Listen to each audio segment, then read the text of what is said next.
The Royal Enfield Guerrilla 450 has just been revealed, and this is all the spec you need to know.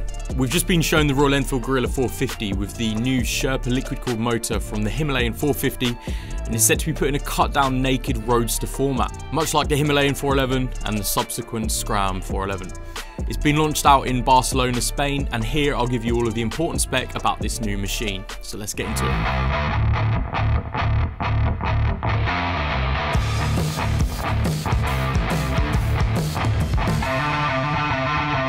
The first thing you need to know about is the engine. It's based on the new Himalayan 450, so no surprises that the Guerrilla 450 shares the same liquid-cooled single-cylinder Sherpa motor. It's 452cc with a double overhead cam, and it pumps out 39.5 brake horsepower at 8,000 revs and 40 Nm of torque at 5,500 revs per minute. The rear sprocket does lose 2 teeth as well, so it's now 45 teeth, and the fuel tank is a smaller 11 litres compared to the Himalayan 450's 17 litres. The engine is used as a stressed member in the same tubular steel twin down tube spine frame, and by all accounts the single cylinder here should be superb for modern day riding, even with Euro 5.2 rules. It's a 6-speed gearbox with slip and assist clutch and ride-by-wire throttle as well. Looking at the styling, visually it's clearly a new street focused take on the Himalayan. You can see the same frame with the new subframe that's a little bit shorter, and that houses the 2-seater bench seat. Looking at the colours on offer, we have 5 to pick from.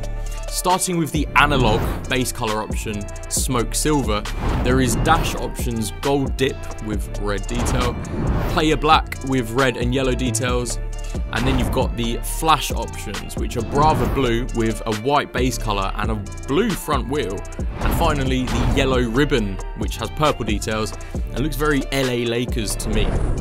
Of course, these go up in price depending on which you pick, analog, flash or dash in that order, and the price will be revealed at the very end, so stay tuned. Naturally, you can expect to have plenty of accessory options from the Royal Enfield GMA department, stuff like sump guards, light covers, hand guards and other protector bars, and alternative mirror options.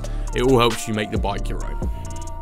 So moving to the handling, the Guerrilla 450 weight is at 184 kilograms with 90% fuel on board, and the seat height is at 780 millimeters. So this scrambler-esque bike should be accessible for most riders. The foot pegs are mid-set and the riding position is upright and neutral for comfortable everyday riding. It appears that the suspension is still provided by Showa, though it's a conventional 43mm telescopic fork and it doesn't have any adjustment. The rear linkage type monoshock has preload adjustment though. Travel is 140mm up front and 155mm at the back, and you have 17-inch seat tyres. Up front is 120 by 70 and at the rear is 160 by 60. For braking power, you have a single 310mm disc with a twin piston front caliper and a 270mm single disc at the rear with a single pot caliper. And of course this includes dual channel ABS as well. This should handle sweetly, and it appears the rake has been decreased by 4 degrees and it has a new shorter swing arm, and that brings the wheelbase a little bit smaller to 1440mm. And despite that scrambler look, it doesn't look to be set up for treacherous trails, but it has that top scrambler style that's hugely popular in the urban jungle. With technology, and arguably star of the show is the circular 4-inch TFT display. It's the same as the Himalayan, and it allows you to pair your smartphone for Google Maps navigation, music, calls, and it allows you to choose between 2 rider modes as well. You've got a performance one for, of course, sportier riding, and an eco mode, which will be more relaxed, fuel efficient riding, or mainly for rainy roads in the UK.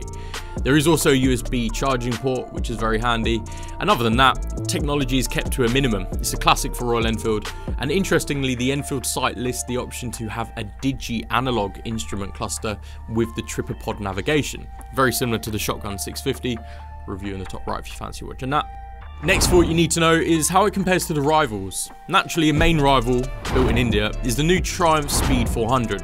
That's now priced at £5,195 in the UK, and it has a similar 39.5 brake horsepower and 37.5 Nm of torque. and it's a lighter 170 kilograms. Check the review of the Speed 400 if you fancy watching that. You can also consider the KTM Duke 390, that's priced at £5,699 with 44 brake horsepower and 39 Nm of torque. And that weighs an even lighter 165 kilograms.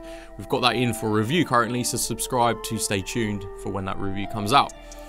Another option is the CF Moto 450 NK, that's priced at £4,999 and it has a 49 brake horsepower motor with 39 Nm of torque and it weighs 173 kilograms. This does make the Guerrilla 450 a serious contender for best budget pick on the market, especially considering the power. Looks like a good pick. Now, what's the release date? So UK dealerships are expecting deliveries late this summer, so there isn't too long to wait. And the global press launch has taken place in Barcelona. The reviews of the Guerrilla 450 are embargoed until the 27th of July, so we don't have to hear too much more until we hear about how the bike is on the road as well.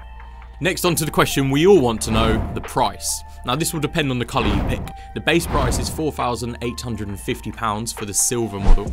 It's £4,995 in the dash options, or £5,050 in the flash options. And I think that's seriously competitive. But what do you think of the price and the Guerrilla 450 overall? Could this take the crown for the best middleweight naked in 2024?